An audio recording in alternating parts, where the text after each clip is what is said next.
کیا آپ جانتے ہیں کہ افغانستان میں ایک ایسی جگہ موجود ہے جس پر قبضہ کرنے کے خواب میں 2 سپر پاورز ٹوٹ گئے؟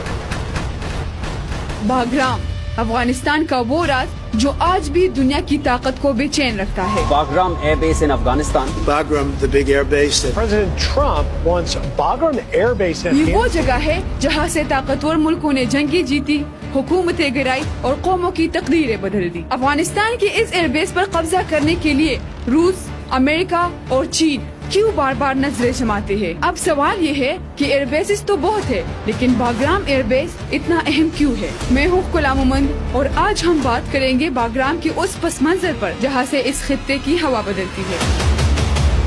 باگرام افغانستان کے دارالحکومت کابل سے تقریباً 60 کلومیٹر کے فاصلے پر واقع ہے۔ بظاہر تو باگرام ایک فضائی اڈا ہے، لیکن در حقیقت میں یہ وہ جگہ ہے جس نے پچھلی 70 سالوں میں دنیا کی سب سے بڑی طاقتوں کی تقدیر بدل دی۔ اس بیس کا جغرافیائی محل وقوع ایسا ہے کہ جو طاقت اسے کنٹرول کرے وہ وسطی ایشیا، مشرقی وسطی اور جنوبی ایشیا پر اثر انداز ہو سکتے ہیں، اور یہی وجہ ہے کہ باگرام کو صرف ایک ہوائی اڈا نہیں بلکہ اس خطے کی چابی کہا جاتا ہے۔ President Trump says that his administration is making plans to gain control of Afghanistan's Bagram Air Base. President Trump wants Bagram Air Base in Afghanistan returned to the U.S. We were going to keep Bagram, the air base, one of the most powerful runways ever built in terms of weight. اگر ہم تاریخی پس منظر کو دیکھیں تو super powers نے باگرام air base کا استعمال اپنی طریقے سے اور اپنے مفاد کے لیے کیا۔ 1979 میں جب سوویت یونین نے افغانستان پر قبضہ کیا تو باگرام ان کا سب سے بڑا مرکز رہا۔ یہاں سے ہزاروں سوویت فوجی کارروائیاں کرتے، ہیلی کاپٹرز اور جنگی جہاز ٹیک آف کرتے اور مجاہدین پر حملے ہوتے۔ پاکستان اس وقت مجاہدین کو سپورٹ کر رہا تھا۔ ہم نے طالبان کو ٹرین کیا، انہیں ویپنز دیے، ان کو اندر بھیجا، وہ ہماری ہیرو تھے۔ اور باگرام سے چلنے والے کارروائیاں براہ راست پاکستان کی سرزمین پر بھی اثر ڈالتی تھی،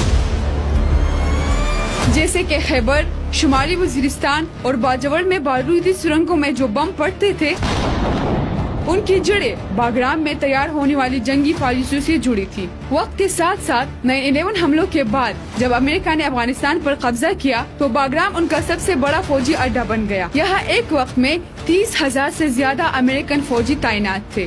باگرام صرف ایک فضائی اڈا نہیں تھا بلکہ ایک مکمل شہر تھا جس میں ہسپتال، جیل، ریڈار سسٹم اور خفیہ ادارے سب موجود تھے۔ یہاں سب سے زیادہ بدنامی زمانہ چیز باگرام جیل تھی۔ رپورٹس کے مطابق 2002 سے لے کر 2014 تک ہزاروں افغان اور پاکستان شہری یہاں پر قید تھے، جن میں سے کئی افراد کو بغیر مقدمے کے کئی سال رکھا گیا۔ اس میں ایک نمایاں مثال پاکستانی ڈرائیور دلاور کی ہے جسے طالبان سمجھ کر قید کر لیا گیا تھا اور باگرام میں تشدد کے باعث مر گیا۔ اس واقعے نے عالمی سطح پر باگرام کی ساکھ کو انسانی حقوق کے قبرستان کے طور پر بدنام کیا۔ پچھلے دور میں پاکستان پر باگرام کے اثرات شدید اور براہ راست تھے۔ یہاں سے اڑنے والے امریکی ڈرون طیاروں نے پاکستان کی قبائلی علاقوں کو مسلسل نشانہ بنایا۔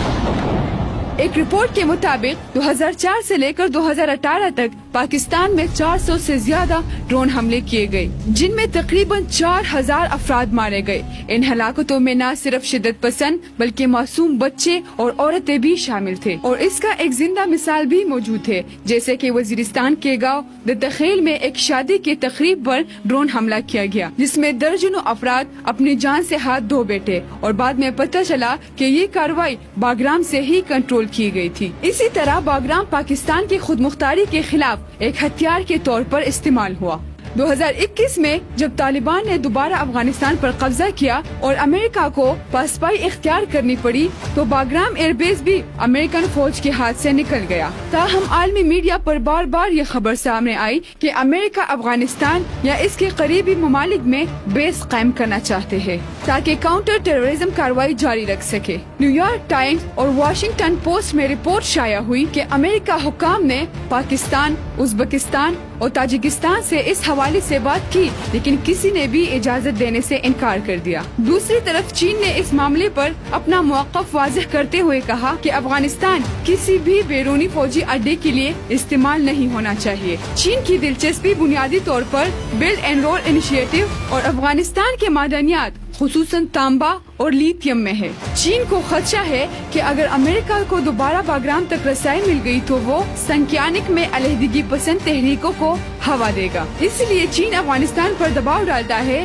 کہ وہ کسی بھی ملک کو افغانستان میں اپنی فوجی اڈے قائم کرنے کی اجازت نہ دے، اور روس کا بھی یہی موقف ہے کہ افغانستان سے امریکہ ہمیشہ کے لیے باہر رہے۔ روس کے دارالخلافہ ماسکو کو ہمیشہ یہ اندیشہ رہا ہے کہ اگر امریکہ دوبارہ افغانستان آیا تو یقیناً اس سے وسطی ایشیا اتحادی، تاجکستان اور ترکمانستان جیسی ریاستیں امریکن دباؤ کا شکار ہو جائیں گی، اور اسی وجہ سے روس نے طالبان کے ساتھ اپنی تعلقات بہتر کرنے کی کوشش کی تاکہ وہ کسی اور ملک کو اڈے کی اجازت نہ دے۔ باگرام کی تاریخ ہمیں یہ سبق دیتی ہے کہ افغانستان پر قابو پانا کسی بھی طاقت کا کام نہیں، سوویت یونین ہو یا امریکہ، سب نے یہاں پر ناکامی دیکھی ہے۔ آج باگرام طالبان کے کنٹرول میں ہے اور وہ اسے اپنی آزادی کی علامت مانتی ہے، لیکن اب سوال یہ ہے کہ کل باگرام کس کے ہاتھ میں ہوگا؟ کیا امریکہ دوبارہ آئے گا؟ کیا چین اور روس طالبان کو روکنے میں کامیاب ہوں گے؟ اور سب سے اہم یہ کہ پاکستان اس پیچیدہ اور خطرناک کھیل میں کس کے ساتھ کھڑا ہوگا؟